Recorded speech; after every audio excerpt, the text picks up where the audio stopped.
Эта история произошла в одном из отдаленных гарнизонов на окраине индийского штата Уттар-Прадеш, где густые, влажные джунгли подступают вплотную к бетонным заборам и колючей проволоке.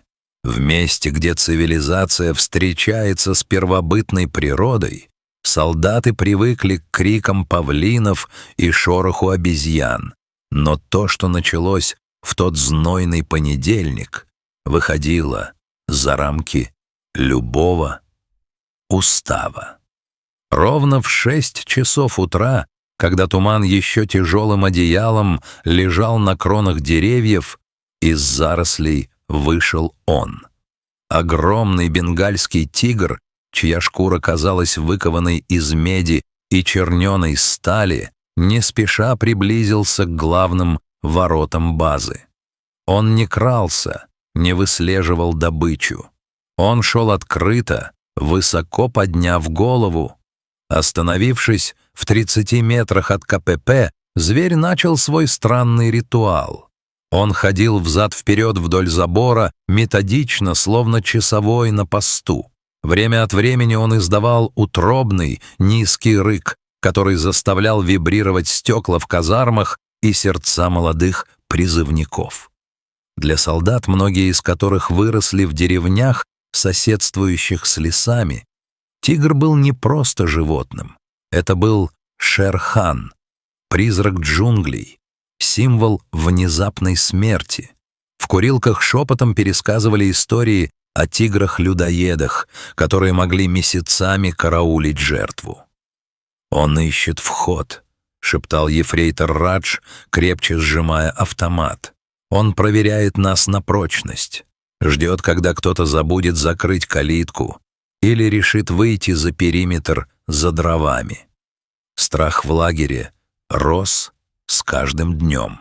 Прошла неделя, а тигр появлялся каждое утро и каждый вечер. Он не проявлял прямой агрессии, не бросался на сетку, но его постоянное присутствие изматывало нервы покрепче любой боевой тревоги. Солдаты перестали выходить на тренировочную площадку у забора, а ночные патрули требовали двойного усиления. Командир отряда, полковник Сингх, понимал, так продолжаться не может. Его люди были обучены сражаться с террористами и диверсантами, но никто не готовил их к психологической войне с 300-килограммовым хищником. Стрелять в тигра было нельзя. Закон об охране природы в Индии суров. Да и сам полковник чувствовал, что в поведении зверя есть какая-то странная, почти человеческая настойчивость. Он снял трубку и позвонил в соседний город, в Центр изучения дикой природы. Доктор Ариан, зоолог с 20-летним стажем, прибыл на базу на следующее утро. Он был невысоким, жилистым мужчиной с обветренным лицом и глазами, которые, казалось, видели лес насквозь. Когда он вошел в штаб, он сразу почувствовал густую атмосферу напряжения. «Вы привезли транквилизаторы?» — спросил полковник Сингх вместо приветствия. «Я привез бинокль и терпение, полковник», — спокойно ответил Ариан. «Сначала я должен понять, почему он нарушает все законы своего вида. Тигры — одиночки. Они избегают шума техники и запаха оружейного масла. То, что он делает, — это крик». Ариан провел на наблюдательной вышке 2 суток. Он фиксировал каждое движение зверя, наклон головы, положение хвоста, частоту рыка. На второй день, когда солнце начало клониться к закату, зоолог спустился к командиру. Его лицо было серьезным. «Это не самец, полковник. Это тигрица, и она не охотится на вас. Она пытается что-то сказать. Ее рык — это не угроза, это призыв. Она зовет нас за собой». Полковник скептически поднял бровь. «Вы предлагаете мне отправить моих людей в джунгли в вслед за хищником. Это звучит как безумие. Это звучит как единственный способ прекратить эту осаду, отрезал Арьян. Если мы не пойдем, она будет приходить, пока не умрет от голода или пока кто-то из ваших людей не сорвется и не нажмет на курок. Когда весть о том, что зоолог ищет добровольцев для похода в джунгли, разнеслась по лагерю, наступила тишина. Но вскоре вызвались 5, самые крепкие и опытные бойцы, те самые парни из деревень, которые знали, что с лесом нужно разговаривать на языке уважения, а не только силы. Они вышли на рассвете. Группа из 6 человек, Арьян впереди, за ним солдаты с карабинами и мачете. Тигрица ждала их у кромки леса.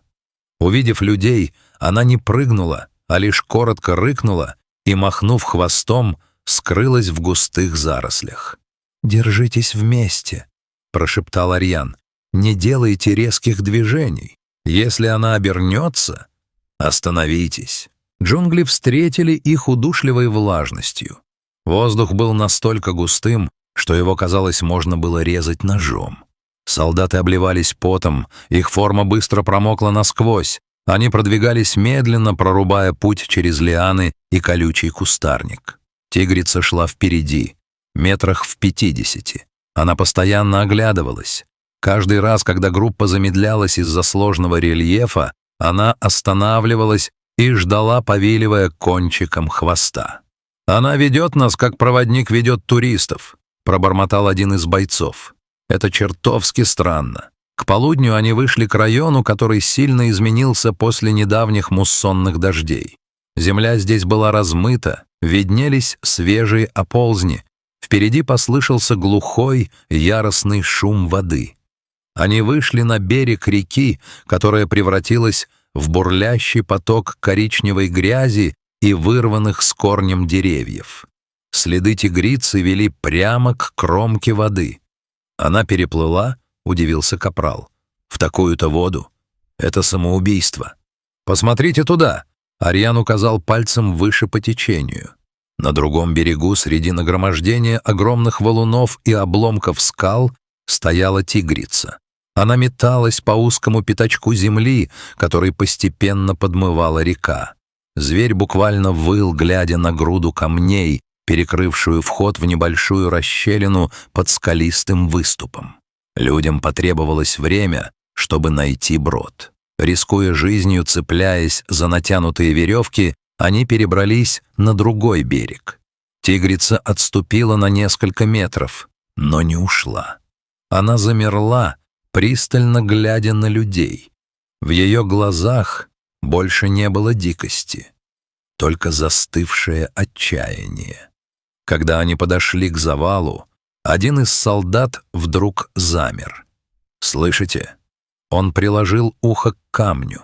Из-под многотонных валунов доносился тонкий, жалобный писк. Это был звук, который невозможно спутать ни с чем. Так плачут дети, попавшие в беду. «Оползень завалил логово», — выдохнул Арьян. Она уходила на охоту, а когда вернулась, вход был заблокирован. Она пыталась разрыть его сама. Посмотрите на ее лапы. Действительно, подушечки лап тигрицы были стерты в кровь, когти обломаны. Она билась об эти камни несколько дней, прежде чем поняла, ее сил недостаточно. И тогда она пошла к единственным существам в этих краях, у которых были инструменты и коллективная сила. Она пошла к людям. «За работу, парни!» — скомандовал капрал, откладывая автомат. «Живо! Река поднимается. У нас мало времени». Солдаты, забыв о страхе перед хищником, который стоял всего в 10 шагах, навалились на камни. Это была изнурительная работа. Они использовали крепкие ветки в качестве рычагов, пот застилал глаза, руки горели от ссадин. Тигрица наблюдала. Она сидела неподвижно, как изваяние. Лишь ее ноздри трепетали, ловя запахи. Наконец, самый крупный валун поддался и с грохотом скатился в реку. Открылась небольшая темная полость. Ариан включил фонарик. Из глубины на него уставились две пары крошечных, светящихся в темноте глаз. Два тигренка, изможденных, промокших, но живых, жались друг к другу в самом дальнем углу пещеры. Один из солдат осторожно просунул руку и за шкирку вытащил первого малыша. Тот попытался слабо шипеть, но сил не было. Второго достали следом. «Отходим!» — крикнул Ариан. «Быстро на тот берег! Мать должна их забрать!» Они аккуратно положили тигрят на сухую траву вдали от воды и поспешили вернуться к переправе. Как только люди оказались на безопасном расстоянии, тигрица в 2 прыжка преодолела разделявшее их пространство. То, что увидели солдаты, они не забудут никогда.